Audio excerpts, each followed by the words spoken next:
네, 그러면 이번엔 그 배당주를 어떻게 잘 투자하고 어떻게 또 수익을 얻을 수 있는지 그런 어떤 투자 전략에 대한 이야기를 좀 드릴게요. 일단 뭐 찬바람이 불면 배당주, 그러니까 뭐 배당 받을 시기가 오니까 그렇겠죠. 배당주 투자할 때 가장 적정한 시기, 가장 좋은 시기는 언제입니까? 근데 이제 찬바람이 불면 배당주라고 하는 거는 사실은 우리나라에 좀 국한이 돼 있는 이야기이기도 합니다. 왜냐하면 우리나라는 주로 12월 결산법인이 많지 않습니까? 그렇죠. 그래서 보면은 우리나라 물론 지금 삼성전자 같은 경우 분기 배당을 실시하기 때문에 분기 배당 실시하는 경우는 뭐 똑같이 그냥 배당해야 할 재원을 그냥 뭐 어떻게 보면 4분의 1로 나눠가지고 매 분기 말에 매 분기마다 하니까. 매 분기마다 하니까 찬바람이 불면 배당주라는 게 맞지가 않는 거죠. 그러니까 이런 종목들은 사실 삼성전자라든지 이런 종목은 아니고, 근데 다만 우리나라 많은 종목들이 그래도 12월 결산을 통해서 연말 기말 배당으로 그냥 어떻게 보면 모두 배당 지급하는 경우들이 있으니까 그런 종목들한테는 맞는 얘기가 되겠죠. 그래서 만약에 보시다가 반기 배당을 하게 되면 반기 전에 이제 당연히 뭐 6월 말 전에 뭐 투자를 하시게 되면 그 배당을 받으니까 이제 그렇게 하시면 되는데, 만약에 12월 말 결산이다, 그러니까 한 번밖에 기말에 한 번밖에 안 하는 배당이다라고 하면 주로 보면 이런 종목들을 투자하려고 하는 분들이 가을서부터 많이 진입하는 경향이 있으니까 그런 속성이 있다라고 생각해 주시면 좋을 것 같고, 실제로 우리나라는 그래도 12월 결산법인이 꽤 많은 편이니까 그렇게 생각하시면 되는데, 오해를 하시면 안 되는 건 미국의 기업들 같은 경우는 12월 결산이 배당을 굉장히 쪼개주는 경향들이 많습니다. 삼성전자처럼 분기별로. 분기 배당도 있고 심지어는 월 배당하는 기업들도 있고 뭐 굉장히 다양합니다. 그렇기 때문에 이거는 반드시 이 예전에 우리나라 기업들이 기말 배당 중심으로 할 때 많이 썼던 용어지만 반드시 이게 일치하지는 않는다라고 좀 기억을 해두시면 좋으실 것 같습니다. 네, 그렇군요. 그러면 올해만 놓고 봤을 때 배당 수익률은 어느 정도 기대할 수 있을까요? 예, 지금 뭐 제가 보니까 올해 우리나라 기준으로 보자면 약 한 2% 정도 배당 수익률, 그냥 코스피 우리나라 코스피 기업들 기준으로 보자면 한 그 정도 배당 수익률 기대하고 있는 것 같습니다. 그냥 그 정도 배당 수익률이면 제가 봐서는 괜찮다라고 생각이 되고, 금액으로 따지면 우리나라 기업들이 뭐 수익을 많이 낼 때 수익을 많이 냈던 시점이 2018년 정도가 되는데, 우리나라 기업들 상장법인들 대체로 보면은 한 100조 정도 이익이 났었거든요. 그랬는데 당시 때 배당을 한 30% 정도 실시했습니다. 그러니까 배당 성향 측면에서 한 번거의 한 30%는 배당을 했다는 얘기인데, 아마 올해도 대충 추계를 해보니까 그 30조 언저리 왔다 갔다 하지 않을까 생각이 되니까, 기본적으로 한 배당 수익률 한 2% 정도 생각하시면 되는데, 당연히 이거는 시장을 모두 다 합산한 게 그렇다고 이해를 해주시면 될 것 같고요. 개별 종목마다는 굉장히 많이 다르다, 이렇게 이해를 해주시면 좋을 것 같습니다. 네, 우리가 그러면 그런 거를 파악할 때는 뭐 네이버 증권이 되든 뭐 이렇게 기업 그 소개하는 코너 어디에 가면 그걸 좀 확인할 수 있을까요? 예, 제 책에도 사실은 그걸 아주 굉장히 친절하게 좀 소개를 드렸는데요. 네이버 금융에 들어가셔서 만약에 삼성전자, 근데 여기서 지금 말씀드리는 거는 인터넷으로 보는 버전입니다. 그러니까 PC로 보는 버전으로 보셔야지 아마 잘 보이실 겁니다. 모바일로는 찾기가 힘든가요? 모바일로는 배당 수익이나 이런 것들이 잘 안 보이는 경우들이 좀 있거든요. 그래서 사실 제 책에도 그걸 좀 소개를 드렸는데, 항의가 몇 번 있으셨어요. 이거 모바일로 하니까 잘 검색이 안 된다, 이런 항의들이 있으셨는데, PC로 보셔야지 조금 더 자세하게 배당 수익률과 관련돼 있는 부분이 있다. 조금 덜 친절하셨네요. 가로치고 PC로 보셔야 됩니다. 이걸 써야 된다. 제가 제 2세에는 그 부분을 넣어놨습니다. 그래서 그래요? 당연히 이제 그렇게 보시면 되고, 요즘에 네이버 금융에 굉장히 친절하게 잘 돼 있거든요. 그래서 제가 봐서 네이버 금융이라든지 우리나라 인터넷 사이트에서도 요즘 쉽게 배당 수익률 금방금방 보실 수가 있으시거든요. 네. 그리고 날마다의 주가들이 반영돼 있는 배당 수익률을 보실 수 있으십니다. 네. 근데 참 요즘 그 대주주 과세 요건이 10억에서 3억으로 떨어지면서 왜 12월 이제 사실 그 전에 팔아야 되잖아요. 왜냐면 딱 그 배당 받는 순간 바로 나는 찍히는 거니까. 예, 맞습니다. 그런데 12월 달에 보통 팔면은 이게 뭐 좀 싸지잖아요. 이런 거 다 피하려고 매물이 많이 나오다 보니까. 그러니까 뭐 그 전서부터 11월로 10월로 땡겨서 미리 좋은 가격에 파는 그런 시도들이 있다 보니까 이러한 좀 가격이 좀 하락하지 않겠는가, 배당 관련돼서 이런 얘기도 있거든요. 그런 얘기들이 있죠. 그런 얘기들이 있는데, 사실은 그 대주주 요건 3억 같은 경우는 아주 큰 타격을 받을 수 있는 종목들은 저는 좀 배당과 관련돼 있는 종목은 좀 아닌 것 같고요. 오히려 뭐 좀 중소형주들이라든지 기존에 너무 많이, 왜냐면 배당주가 별로 올라간 게 없습니다. 실제로 올해 기준으로 보자면. 그래서 조금 배당주들은 그거보다는 좀 뭐 덜 받는다고 생각이 되고, 물론 이제 배당을 투자하게 되면 배당 소득세도 내야 됩니다.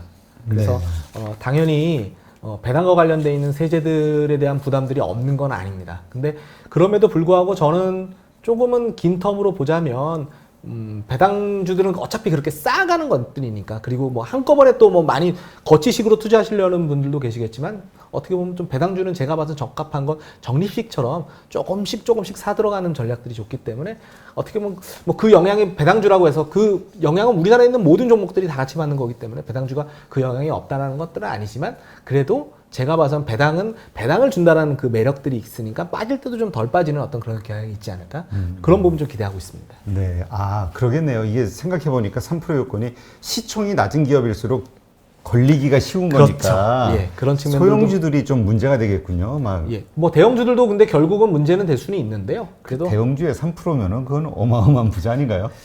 예. 근데 이제 뭐 또 내후년부터는 지금 아마 3억 원 규제들이 아마 들어갈 테니까 뭐 그 영향에 전체적으로 보면 우리나라 주시장이 뭐 물론 이제 요 부분은 3억 기준이죠, 이제. 3억 기준이고, 그게 지금 아직 결정은 안 됐습니다. 지금. 그렇죠. 지금 워낙 반발이 심하니까. 예, 그것도 어떻게 될지 모르니까 한번 그것도 한번 좀 지켜보셔야 될 것 같습니다. 네, 알겠습니다. 그러면 배당주가 이렇게 어쨌든 계속 우월한 성과를 거두고 있다, 이렇게 이제 말씀하시고 있는데, 그 배경에는 어떤 것들이 있을까요? 어차피 그 기업들의 영속성을 우리가 볼 때, 뭐 예를 들면 그냥 비근한 예로 제가 일본 주식시장 이야기를 좀 드리겠습니다. 일본이 이제 잃어버린 10년이 지금은 잃어버린 20년이라고 부르는데, 20년이죠, 예, 이제 지금. 예, 그냥 잃어버린 뭐 10년 동안, 그러니까 1991년부터 해서 잃어버린 10년이 있다라고 하는데, 만약에 1991년도에 만약에 우리가 일본 주식시장에 들어가서 잃어버린 10년 동안 주가가 어떻게 움직였는데, 그냥 보통 인덱스를 투자했다라고 보면 반토막이 났습니다. 반토막. 일본 주식시장은. 근데 만약에 배당주에 투자를 했다, 그 기간 동안, 그러면 연 한산 기준으로 1%씩 그래도 올랐거든요. 그 지금 말씀드린 건 잃어버린 20년이라고 그냥 봐주시면 될 것 같습니다. 1년 텀으로 보면 1%씩 그래도 배당주들은 올랐거든요. 근데 20년 동안 일본 주가 지수는 그냥 뭐 반토막이 났으니까, 이거는 뭘 의미하는 거냐. 그래도 긴 시간 연속성으로 살아남는 기업들을 우리가 가려내는 데 있어서, 장기 투자하는 데 있어서 분명한 건 뭐냐면, 배당을 주는 기업들은 분명하게 그거는 괜찮은 기업이다라는 시그널로 작동했을 개연성들이 되게 있는 거다라고 말씀드려야 될 것 같고요. 그걸 뭐 많은 교수분들이 이제 그걸 뭐라고 부르냐면 배당 신호이론이라고 부릅니다. 그러니까 배당을 준다라고 하는 건 기업 입장에서 보면 우리 괜찮은 기업이다라는 것들을 그렇죠. 시장에 계속해서 끊임없이 또 알리는 시그널도 된다라는 측면에서 좀 봐주시면 좋을 것 같고, 이거는 미국도 마찬가지입니다. 미국 같은 경우도 2000년대 초반에 그냥 배당 인덱스가 있거든요. 근데 아까 제가 말씀드린 미국의 배당 귀족 지수라고 있습니다. 디비던드 아리스토크렛 인덱스라고 있는데, 그거에 투자하는 거랑 그냥 S&P 500에 투자하는 거랑 봤더니, S&P 500에 투자하는 것들이 지금 현재까지 한 111% 정도가 됐을 텐데, 그냥 배당 요 인덱스에 투자하게 되면 이거에 거의 한 3배 가까이 수익이 났던 경우들이 있거든요. 그러니까 아무래도 긴 장기 투자하는 데 있어서 배당을 준다라는 것의 의미는 상당히 의미 있다. 물론 단기간에는 뭐 이게 올해처럼 배당주 이렇게 잘 안 먹히는 해도 분명히 있을 겁니다. 근데 긴 텀으로 봤을 때 우리가 뭔가 잘 모르겠어 라고 할 때는 제가 봐서 장기 투자자 관점에서 분명히 배당주는 굉장히 좋은 하나의 증거다라고 말씀드릴 수 있을 것 같습니다. 네. 그런데 이번에 이제 코로나로 인해서 이제 여러 가지 환경이 좀 바뀌기는 했잖아요. 예. 그리고 또 성장주가 워낙 많은 각광을 받으면서 큰 상승을 이루어냈고요. 그러면서 나오는 이야기들이 어떤 이야기냐면, 배당주도 하나의 가치주라고 볼 수 있는 거고요. 금리가 인하될 때는 무조건 성장주를 가야 된다.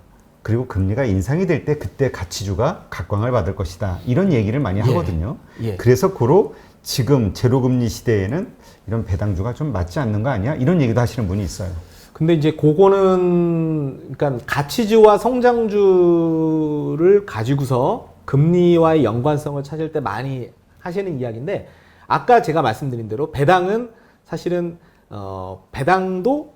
배당을 주는 기업도 성장하는 기업들이 있고, 배당을 주는 기업들도 저는 가치주가 있다고 생각이 됩니다. 그래서 분명한 거는 뭐냐면 제가 봐서는 제가 오늘도 계속 배당 플러스 성장주지 않습니까? 그렇죠. 배당 성장주는 제가 봐서는 금리 변동보다는 어떻게 보면 그 배당의 본질적인 가치가 계속해서 커져간다는 쪽으로 좀 의미를 좀 부여드릴 수가 있는 부분들이기 때문에 제가 봐서는 배당은 또 그런 측면들이 있습니다. 금리가 낮아지게 되면 우리가 실질 배당 수익률, 그러니까 배당 수익률 빼기 우리가 금리를 우리가 실질 배당 수익률이라고 부르는데 금리가 작아지게 되면 실제로 배당주의 또 매력이 높아지는 그런 것들도 분명히 있거든요. 그래서 실제로 배당 인덱스랑 그냥 인덱스 대비해서 배당주가 얼마나 좋으냐, 아웃퍼포 하는지를 보면 금리가 떨어지는 국면에 사실 배당주에 대한 투자 매력은 또 높아지는 경향들도 있습니다. 그래서 약간은 어떻게 보면 가치주냐 성장주의 논리랑은 또 배당주는 또 다른 영역이라고 좀 이해를 해주시는 것도 괜찮으실 것 같습니다. 네, 그렇군요. 그러면 지금 아까도 말씀드렸지만 상당히 많은 개인 투자자들이 미국 시장에 들어가고 있잖아요. 예.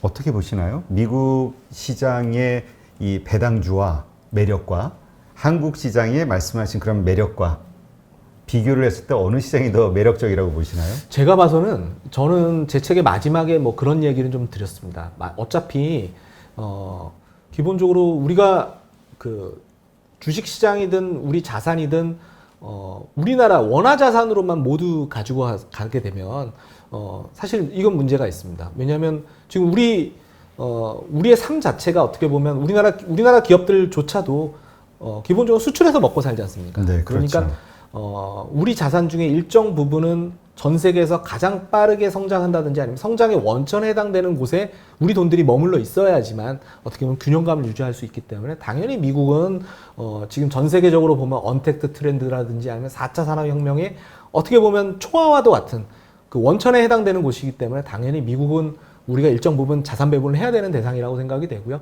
다만 우리나라 기업들 같은 경우는 장점은 뭐냐면 우리 대한민국에서 살고 있기 때문에 우리나라 기업들을 우리가 훨씬 더 잘할 수 있지 않습니까? 생활 속에서 우리나라 기업들을 또 만날 수도 있고 우리나라 기업이 뭐라고 하는지는 뉴스를 통해서 금방금방 업데이트를 할 수 있기 때문에 사실 우리 기업들은 그런 장점이 있습니다. 아까 왜냐하면 제가 말씀드린 미국 종목들 같은 경우도 못 들으신 종목들도 있겠지만 이 종목이 어떻게 뭐 주가가 되는지는 일일이 찾아보셔야 되는 그 어떻게 보면 번거로움들이 있으십니다. 그러니까 제가 생각했을 때 배당주 투자를 한다라고 보면은 저는 반반. 반반. 반반 한국과 아니면 미국과. 아니면 우리나라를 6, 미국을 4 이렇게 하는 전략들 저는 괜찮은 거 아닌가 그렇게 생각이 됩니다. 네. 그 다음에 이게 좀 별개로 이 질문도 하나 드리면 요즘 그 ETF에 대한 열풍이 불고 있잖아요. 예. ETF도 배당 ETF가 있지 않습니까? 예, 미국 있습니다. 같은 경우. 뭐 한국도 지금 ETF가 다양하게 예, 많아진다고 하는데 예. 그런 거는 어떻게 보시나요? 미국 같은 경우도 어떻게 보면 지금 배당 ETF들 중에서는 대단히 배당 수익률이 높은 ETF들이 굉장히 많습니다. 근데 조금 조심하셔야 되는 것들은 배당을 많이 해주는 거는 괜히 그러니까 지금 말씀드린 고배당 그 ETF들 같은 거 대체로 보면 리츠들이 많이 들어가 있거든요. 근데 부동산 쪽. 예, 리츠들 중에서도 특히나 뭐 호텔과 관련돼 있는 리츠들이라든지 어차피 리츠라는 게 상업용 부동산이지 않습니까? 아니면 카지노와 관련돼 있는 리츠들이라든지 이런 것들이 많이 들어가 있는데 아시다시피 지금 가장 미국에서도 직격탄을 맞은 산업이 뭐 카지노라든지 호텔이거든요. 주가가 너무 많이 빠져가지고 배당 수익이 높을 수도 있으니까 그거는 좀 조심을 하셔야 되는데 저는 그런 게 아니면 아까 말씀드린 제가 아까 뭐 배당 인덱스와 관련돼서 미국도 그 디비던드 아리스토크렛 미국의 배당 귀족 지수라든지 이런 것들을 말씀드렸는데 그거는 제가 사실 오늘 말씀드린 종목들이 다 그 배당 인덱스 안에 구성 종목들입니다. 그러니까 사실 그런 종목들을 만약 이런 종목들 뭐 나는 일일이 찾아서 들어가는 거 귀찮다. 그러면 사실 그런 ETF를 들어가시는다든지 아니면 그런 인덱스 펀드로 하시는 방법도 있습니다. 근데 사실 그게 또 포트폴리오 차원에서 위험이 또 분산되는 맞습니다. 거잖아요. 한 기업에 들어가는 것보다. 예. 그러니까 만약에 관리하시기 좀 힘드시다라고 하면은 우리나라에도 또 상장 ETF들 중에서 배당 ETF들이 있거든요. 그러니까 그런 쪽으로 가시는 방법도 하나의 방법이실 것 같고 특히나 만약에 뭐 우리 지금 투자하는 여러 가지 수단들 중에서는 우리가 IRP라든지 개인연금이라든지 뭐 이런 우리 비과세 수단들이 우리도 있지 않습니까? 그러면 그런 쪽에다 예를 들면 그런 뭐 쪽으로 같이 뭐 투자를 하시게 되면은 거기서 발생하는 어떻게 보면 세금을 조금 지연시키는 비과세 혜택을 또 누리면서 어떻게 보면은 나중에 연금 받는 시점에 세금이 나오게 하는 과세를 이제 이연시키는 어떤 효과들도 있을 수 있으니까 그런 쪽 생각해 보시는 것도 저도 굉장히 좀 전 찬성하고 있습니다. 네. 그러면 지금 IRP 잠깐 말씀하셨는데 우리가 내가 지금 당장 돈은 없지만 그래도 묶여 있는 돈이 있잖아요. 예. 퇴직연금. 예, 예. 이 퇴직연금을 이런 식으로 투자할 내가 이제 원하면 할 수 있는 거잖아요. 예, 회사 예. 가가지고 확인해가지고. 예. 이런 배당주로 투자할 수 있는 건가요? 예, 그 배당주에 직접적으로 투자를 할 수는 없고요. 지금 현재 우리나라 IRP 같은 경우에는 지금 상장 리츠들 같은 경우 편입을 할 수가 있습니다. 그리고 배당과 관련돼 있는 펀드들, 예, 국내 펀드들 그리고 국내에 설정되어 있는 펀드들 중에서 또 해외 펀드들이 있습니다. 해외 이제 배당주들에 투자하는 그런 액티브 펀드들을 편입하시는 방법이 있으시죠. 아, ETF는 안 되나요? ETF 국내 ETF들만 됩니다. 아, 국내 해외 ETF. ETF들 같은 경우 또 안 되기 때문에 IRP에다 이제 편입할 때는 그렇게 우리나라에 지금 현재 있는 액티브 펀드들 중에서 그냥 일반 주식형 펀드들 중에서 조금 옥석 가리기를 좀 하셔야 된다. 이렇게 또 말씀드릴 수 있을 것 같습니다. 알겠습니다. 그렇게 해서 우리가 적립식으로 해나가는 게 가장 좋지만 또 이런 거에 이제 확신을 가지고 스터디를 해서 확신을 가지고 있다 그러면 우리 퇴직연금도 잘 활용하는 방법. 예. 그래서 그걸 가만히 묶여두기보다는 투자에 활용하는 이게 예. 훨씬 낫겠죠. 예, 맞습니다. 제가 제 책 서두에서 이제 그런 말씀을 좀 드렸어요. 우리 달런트의 비유가 있지 않습니까?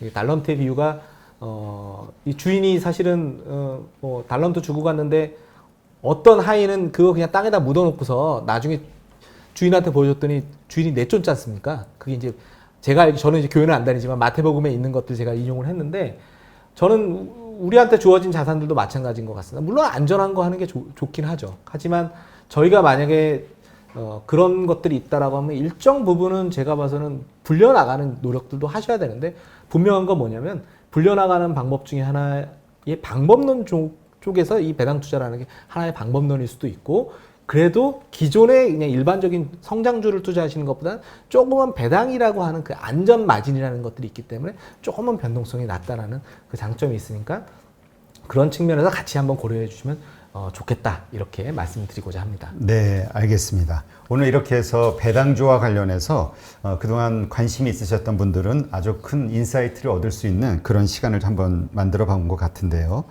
이제까지 하나은행의 그 곽병열 포트폴리오 매니저시고 또 나는 배당 투자로 한 달에 2번 월급 받는다의 그 책의 저자이신 홍보를 확 해드려야지. 예, 고맙습니다. 우리 곽병열 매니저님께 저자님께 다시 한번 감사 말씀드립니다. 예, 고맙습니다. 고맙습니다.